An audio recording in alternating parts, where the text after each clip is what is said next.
Nothing changes instantaneously. In a gradually heating bathtub, you'd be boiled to death before you knew it. Our Father, who art in heaven. Seriously? What the actual fuck? Gilead doesn't care about children. Gilead cares about power. Why does healing have to be the only goal? Why can't we be as furious as we feel? For whatever man sows, so shall he reap. Welcome to Above the Garage. Hi, friends. Welcome to the most off-the-rails interview we have ever conducted, and it is such fun. But first, to let you know what's up in the pipeline next week, we're going to have Glenn Hughes, another man with another cool job you perhaps don't think about when you're watching the show. He is the picture car coordinator, procurer of all things transportation, planes, trains, and automobiles. Such an interesting interview. And then on Thursday, we have our interview with Max Peterson for you all. But first, today, we have a brand new character to The Handmaid's Tale, but certainly not to our screens, Josh Charles himself. As we are avoiding any Season 6 spoilers and he hasn't been in the show previous to Season 6, you might think this one would be a challenge, but you would be wrong. He is the funnest, most easygoing guy on the planet, and I could have discussed his decades of previous work for hours. You'll be able to tell pretty quickly I'm a longtime fan of his work, from Dead Poets Society to The Good Wife and many more. And we were thrilled to find out he was on set and willing to be interviewed by a bunch of strangers that October day. So I hope you enjoy this a fraction as much as we did. Hi, Josh. Thank you so much for coming here after your workday on a Friday evening. It's exciting to be here. It's amazing of you. And you wrapped a little earlier than we expected, so I can catch the Padres game later. Yes, me too. I want to watch that too. Is that your team? Yes. Good for you. It's going to be a good game tonight. What time is it? 9? 8:08. 8:08. It'll be really interesting tonight. I actually think whoever wins that game tonight might be the person to win the World Series. Okay, I'm so sorry. Handmaid, it's all right. Are you excited? I'm very excited to be here. Yeah, it's great to be here. It's a very unusual situation for me to step into a show, this show that I've seen and I admire greatly. I think the work on it is fantastic and such a timely piece of television. Yeah. And it's just, I've never been in this situation to come into a show in its final year. Right. Which is pretty daunting, Yeah. It's not something I took lightly, but I really love Lizzie, to death. I just think she's so great. I had such a good time working with her on The Veil, and when she asked me to do this, I was just sort of really excited about the opportunity of creating this character and being a part of this ensemble. That's important to me. I come from a world of just loving being a part of the ensemble, and this ensemble is so good and everybody really plays their roles so beautifully, so it was important to me to kind of come in and hopefully fit in well into the ensemble. But it's unique to also introduce a very sort of important character in the final season too, so all these things together are kind of like it's interesting. Yeah, but, when we saw the announcement, I feel like we're excited for the final season anyway. Yeah, exactly. However, it was all of a sudden like, this is very refreshing. There's a whole new, very exciting character. Yeah, it's just beginning now, so my work has just started, last week and this week, and it's been great. I had a lot of time to kind of work on the scripts and talk to the writers and work on it myself and sort of dream about it and think about it, and emails back and forth with Lizzie and different ideas, and have lots of conversations about, the overall arc and tone of this character and what he represents. And so I'm excited at the possibilities of it, and so far everybody's just been such a swell group of people. It's an absurdly lovely swell actors, group. really kind people, Yeah. and have made me feel incredibly welcome. So so far I have nothing to complain about. Yeah. Well, we haven't met one asshole yet. Yeah, no, I don't. We were see holding any. out hope Yeah, for we were you. holding Maybe out. me. You Yeah. never know. I mean, Give me time. We've got a little while left. When did Lizzie approach you? Were you filming The Veil? No, it was after. It was a while ago, but it was like sometime in the spring. I got an email from her, and life is so funny sometimes, because when her and Denise called me about doing The Veil, I was just so touched that they asked me to do it, and we had this great meeting about it. I read the scripts, really loved the role, and super excited to go. I love spy. I love that genre of spy stuff. So the whole thing just worked for me. But there's just times in your career as an actor where you just, when you do it for such a long time, there's just ebbs and flows in your confidence and your abilities and how you feel about it, and just your relationship to the work. And the industry's changing so much. So, you know, I haven't even talked to Lizzie about this, but just the fact that she was a sort of big part of wanting me to do that, and therefore then reaching out and wanting me to do this. Right, that's the highest compliment. And you know, seeing what kind of, I already know what kind of actor she is and have admired her for so long. And she's so committed and so gifted, and got to see firsthand what kind of producer she is too, and knowing that she's just so involved. Yeah. And we really dug in on the Veil, a lot of stuff, and we had a great rapport together in our work together. And I think she wanted to bring that experience here, you know, and that this is really her baby, you know, and this is the final season. So a big part of it was like, I just so blown away and touched that, you know, I have a fan in her, and I equally am a fan, but it really meant a lot to me, and so I want to not just be here but do a good job for her. And so that's enormously flattering. Did you know, you haven't worked with her before, but she called you up for the Veil? No, I have met her a few times, like at some award shows and stuff like that, and I know John and Slatter. I know a couple of those guys from Mad Men, and my dad's an advertising guy, so I really was into that show and thought she was just extraordinary on it, and I just love her work. I just you know, she's just such a fierce actor. And really just fearless, you know, and I love that. And so, I was surprised to get that call, but really happy. And but we had never worked together before. That was our first time. And so hopefully this is the second of many. Many, I mean, I hope. As do we. What was your experience like on the Veil? It was fantastic. It was fun. It was I genuinely love that genre. So they already was like kind of like, you know, like Jerry Maguire, you know, had me at hello. It was kind of like, damn, this is like Stephen Knight, Denise, who I had worked with. I'd done a pilot with, you know, about a year or so earlier, and I'd known Denise and Lizzie. I was just, and it shoots in Europe, and the character was so much fun, you know, and really hope that that show continues in some form, because I'm so excited to continue playing that guy, because it was such a blast. And so the whole thing was like, this is going to be great. So the experience for me was great. I mean, my work was, you know, I had a lot of downtime. I was there. I was away from the family, which was hard, but they came out for a week, and I had a few times back and forth, which made it, you know, some big chunks off. And but it was great. You know, I've worked in Paris before. It's like actually the third job I've filmed in Paris. So I know that city very well. I lived there when I was 19 for a few months, and I just know the city very well. Other than like New York and LA and Rome, I'd say it's probably the city I know the best. So I'm very comfortable there. And, you know, it's hard to be away from the family, but what a great place to be. I had days off. I was able to just walk around the city a lot, think about the script, think about the scene that I was doing the next day. And it's a great place to work. The crew was fantastic. It's fun actors. So, I had a ball. And then we finished in London, and I hadn't been there in 20 years. So that was great. Really? I got to like...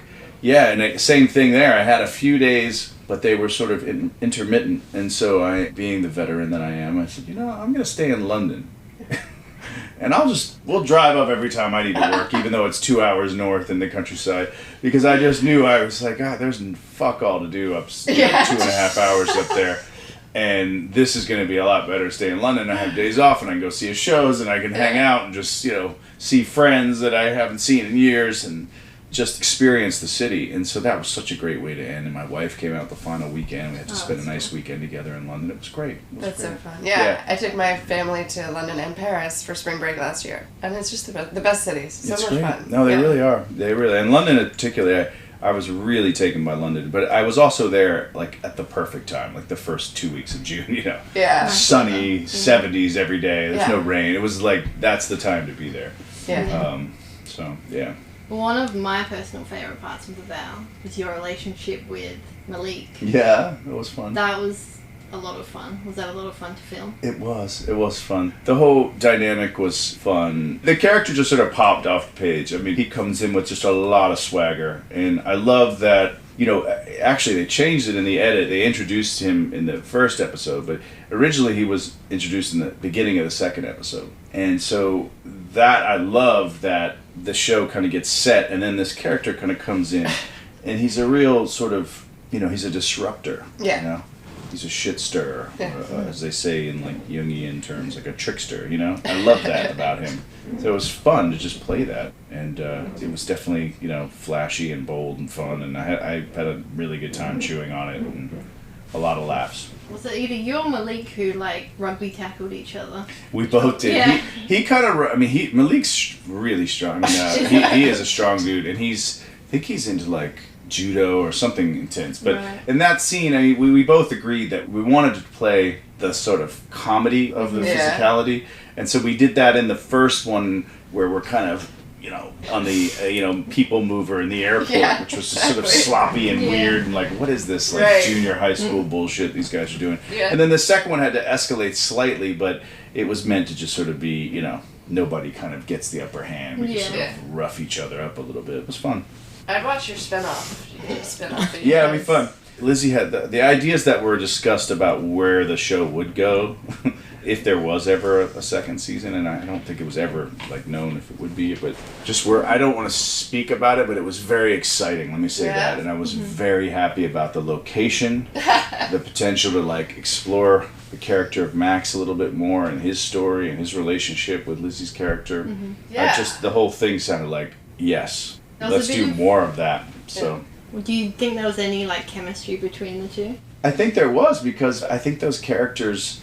You know, in my work on the character, part of what I thought is they're kind of cut from the same cloth. You know, they're rule breakers. So I think he thinks she's a genuine pain in the ass, but tolerates her because she's good at what she does. Very good at what she does. And he also does the same shit. And so we kind of created a little bit of that, her and I, in the scenes even more. We tweaked a little stuff and gave a little potential history in case there was something, and it was fun. The rehearsals for that were fun in Lizzie's hotel room with the directors. It was honestly just a really great few months. So, talking about comedy, when you said about the comedic kind of elements, drunk history. Yes, that's fine. I just was watching a clip of it on like Instagram or something. My trailer earlier. That's funny. Yeah, I absolutely love that show. That show is so much fun to do. That is a blast. Derek Waters is, I never knew Derek. Derek's from my hometown. He's from Baltimore. And so I always wanted to do that show. I mean, I was just so like, God, I don't know, somehow we met. And then I got invited into the club, and I was just so happy. And then I did it a few times, and we've remained friends, and just love that guy. He's such a sweetheart. And I just thought the show was so brilliant. So much fun to do. So freeing, you know, like to act in it. I mean, the first one I did was with Taryn Killam, and I mean, goddamn, did we laugh our asses off. It was great. What was it like doing the syncing with the words in the scene? It's funny because they send it to you. They send you the recording. So for the first time I did it, I walked around the city because I hadn't done it before, so I was like, I don't know what this is going to be like. I want to be really ready for it. And it's actually like, it's so relaxed when you get there. They're playing it, and even if you're off a time, they can do so much now in pooling it. But I'm a Virgo, man. I want to, nail that shit. Virgos in this room. There you go. We're surrounded. I was like, I want to be perfect. Precise. So that first time, that was just heaven. And then the next time, actually I did 2 more. Yeah. Yeah, you did 3. Right? Yeah, I did 3. Yeah, and they were all fun. It's like playing, it's just playing. It's like kids playing. I mean, that's what it feels like. Doesn't seem like it should be like a job. The funny part about me right now in my career is that's really all I want to do is comedy, I was going to ask, if you have like a preference. I've always loved doing comedy. I've done enough of it, but all I keep getting at the center is just like darker. It's like one thing after the other, or just serious stuff. And I think it's partly just the way the world is right now. The world is so intense. The world is turned upside down in so many ways than one, right? And we're all just sitting there going, what's happening? What's next? Our industry's turned upside. Everything's just... So I feel like I just want to laugh right now, and yet the universe keeps, taking me into, Gilead. Right. You want to laugh? Yeah. Have a plan, and I'll show you the way. Come into it chock full of laughs. We could do a romantic comedy next, because I know Lizzie likes romantic comedies. She likes romantic comedies. Yeah, I would love to do. I haven't done one of those in a while. No, that would be. I don't think anybody wants to see me in a romantic. I've seen Dad in a romantic comedy. No. I have to ask this. I promised my daughter, she wanted me to ask somebody a question by my daughter Kaya, who's 10. Yes. You were the lucky winner. I don't know if you can guess why, but she's like, can you ask him how it felt for Taylor Swift's latest album to be named after like a movie that he did? And I thought she was just making this shit up. No. And then I looked it up and I'm like, oh wait, no, it actually, he's in a music video. It was, we did the video, Yeah, that was a crazy experience. I'm actually going to get to see her live for the first time, while we're here. Yeah. Yeah, she's playing. Yvonne just got tickets. Yeah, and was, like, Yvonne got tickets, and them. I'm going to see her that first weekend. I'm going to have the family come up. That's so cool. And we're doing some press that weekend, like a photo shoot, and so they're going to bring them up, and my kids are going to get to see it. That's so cool. So, no, I'm excited. No, that was just an incredible... funny. What made that day so special was, to know more about like just Ethan and I's relationship, how long we've known each other, and for Ethan to sort of call me in the morning like that, I was like, "Did someone die? Like, what's going on? Yeah. Are you okay? Like, what's wrong?" It was like, "Is everything all right?" It's just not that doesn't happen normally at that time of day, and I was like, yeah, and he told me, and then I was like, am I being punked? Just doesn't. But Ethan's just not the guy to punk you. He's just. I was like, no, this is real. And then we were like, we have to do this because if no other reason, we're gonna laugh our asses off. And we did. We had the best day. It was one long giant day. Flew out there all day with her, and she was wonderful. Like just cooler than you could ever imagine, and treated us like $1 million, and was so appreciative that we dived into this experience. And I think. So Ethan's theory, and I think it's right. I think she announced the album title while she was on tour, that it was the Torture Poets Department. And I think what happened is a lot of fans started putting memes of like characters from Dead Poets. Yeah. So as brilliant as Taylor is, I think she sort of saw that and got ahead. It was like, ooh, this could be fun. Yeah. I never talked to her about it, but I think that interpretation sounds right. And so she knew Ethan's daughter, Maya.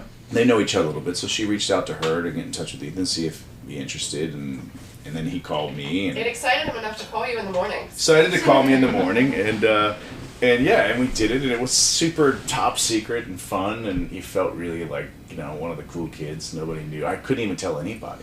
I didn't tell my kids. You didn't? Really? No, I really didn't tell my kids. I told my wife, I told my dad, I told like one friend. People that I know were like foxhole material. Not anybody else. Meanwhile, Ethan was a blabbermouth telling everyone, and we weren't supposed to, and I was like, dude, loose lips sink ships, brother. You gotta be quiet. I didn't even tell my kids. And then I finally did tell my son, like, right before it came out, because I figured he's so full of shit, my son, that no one would believe him anymore. I was just like, nobody will believe him. Well, I go to school, and he came and he said, Dad, you know what? I told someone, and you're right, they didn't believe me. I was like, of course they didn't. So that was pretty cool. But what a cool, unique experience to be a part of. I also love Dead Poet Society. I think that my first email address was dpsfan45@hotmail.com. I was just remembering. Why 45? I have no idea. I just remembered it. So wait, I gotta ask, because how did this whole thing come about? How do you all know each other? All right. We need like a card to hand out explaining our history. COVID. During COVID, we got bored. We were talking on the internet about this show. So you didn't know each other? You just were fans of the show and talking to each other about They it? met this morning. Like in person. Yeah, we obviously Oh, we've you known each never other a long met time, but wow. never seen each other like in person. 2 days We ago. met 2 days ago. Yeah. But we've been Zooming together for years now. Right. Like a few years doing shows. Started with Handmaids. So yeah, then after season 5, we started doing other shows. And We did the Veil. It's been really fun. So wait, so you've been doing this show and you Zoom every week talking about the episodes and like just debriefing about it and going through it? Cool. When we have a new show, they send us You screeners should and then we follow do us. that.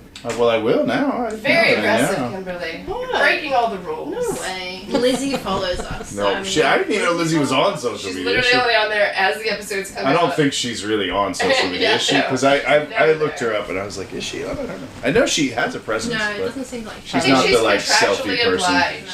Yeah, when Log she on goes, when the episode drops. As we all are. Okay, Yes, that's exactly, as we all are. Yeah, The funny officially. thing about it was FX, the poor people at FX, I'm such a moron when it comes to Instagram. Like, I was late to the game. I really don't like To it. be honest, I did notice that you hadn't posted much about it. About the veil. Yeah. I did actually. Wait, I take Turn offense it to into that because I FX. actually posted a lot about it. Really? Look at my Maybe you're last 6 following- posts were all about the veil. So I didn't know, but here's the thing, I didn't know what to Maybe do. So they would send me stuff, you'll love this, and they'd be like, so can you, we want to, and I'd like, oh yeah, I already posted that. They're like, no, we want to do it together. And I was like, oh, I don't know what that means. What do I have to do? Like, I had to figure out, like, that you can't can do do that it for you. together and then they do it. when you they tag you? Yeah, or no, you like joint. Joint. Yes, Yeah, the whole thing. Instagram gets on my nerves. I really don't like it. But Please I don't say anything more, okay? you tell her. I've been Keep her in line. Keep her for in 2 line. days. She's got a short work permit. You cross any more lines. No, but I remember talking to someone, an agent or whatever, someone who, in my agency who deals with the social media of it all. And I was like, what do I do? Because I don't really, I have a big following on Twitter, but I hate Twitter now that Elon Musk has turned it into a cesspool of... It's just garbage, right? And I barely post. I still read it just to read sports or stuff. The only good person to follow is Bradley Whitford.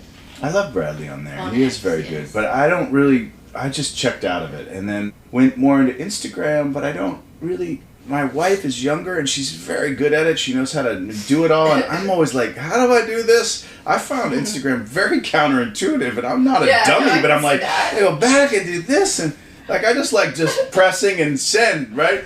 And so I said to this one, I said, what do I do? And she said, well, she looked through all my data. And this was early on. And she said, it's interesting. You have a very high engagement. People they really do it. You have here's the normal engagement level, and you're double, triple that, whatever it was. But here's the problem. She's like, you've only posted once this year. So she's like, you gotta post a little bit more. And then I was like, oh, so just posting once a year is not a good thing. I've got to do it. How often do I have to do it? Every day. Twice every time. Yeah, or once a day, or 5 times a week. I was like, oh yeah, I'll do that. And then I did it for 5 days, and I was like, all right, I'm done. Yeah. Instagram hates it when you don't post. So the algorithm, they punish you. Yeah. Is that true? Yeah. How do they punish me? So what's happening to me? Exactly. You don't feel it? Thank you. Maureen. No, Maureen. See, she's talking about now. What did I get myself involved in? Yeah, you signed up and had no idea who you were. You just said yes. I just heard you were all Thank nice. you. I didn't know. This is...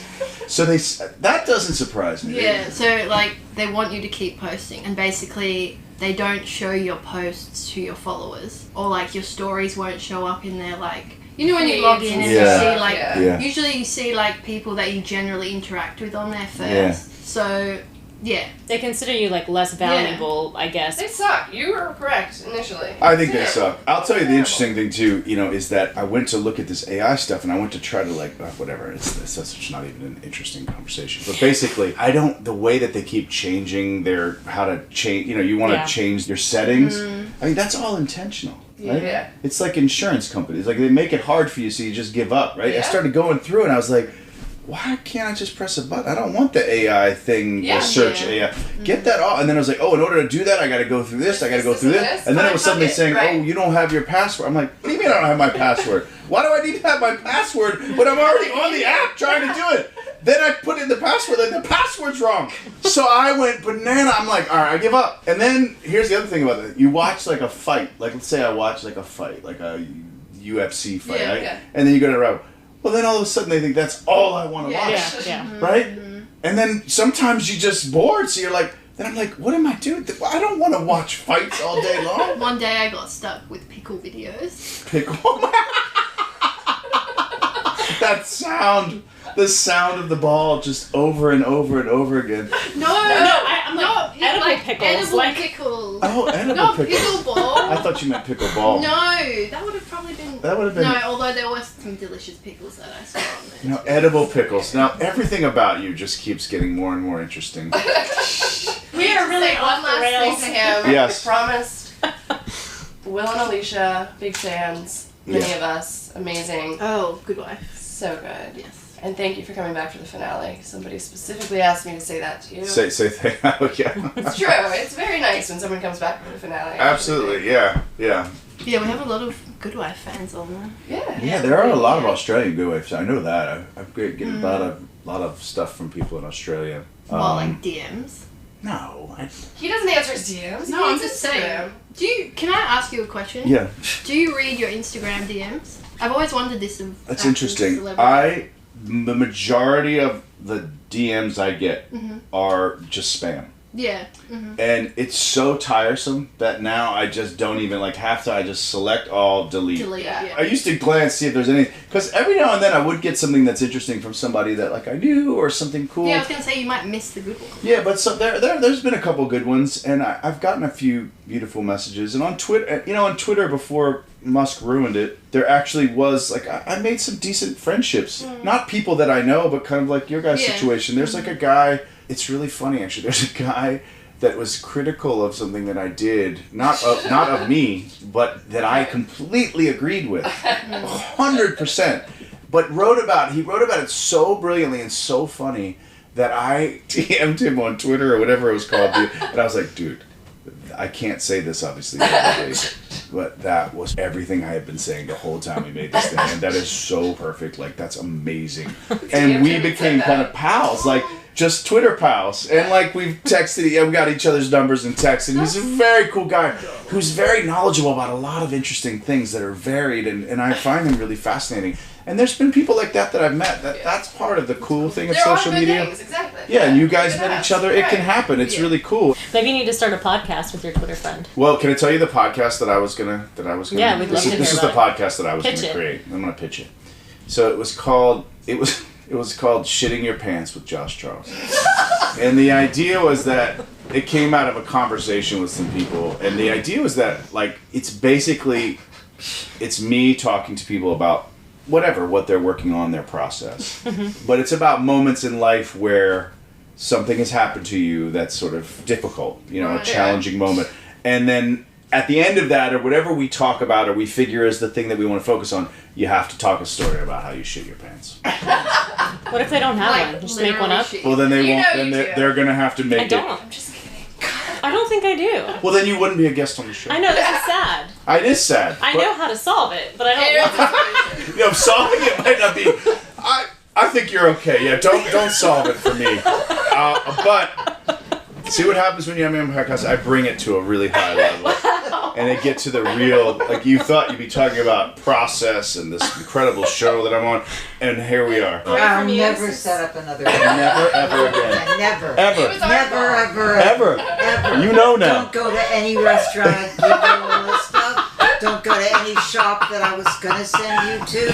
No, it's over now. It's over. It was nice while it lasted. I know. Ciao, bye. Exactly. Yeah, that was kind of my intent. See, Okay. so now I don't have to be asked We're to do glad to anything help else. you. Yeah. Yeah, I mean, it's a really good strategy. I've Yeah, used I it in think many so. different I think things. When the show is a big hit, I'll have you guys on. We talk about it first here. I actually had friends, I did have some people that I know that we talked about that, and they were really serious about wanting to do that. And the reality is, I thought it was funny, but I also, I don't know that I want to interview people. Because I was like, I don't know how good I am in it.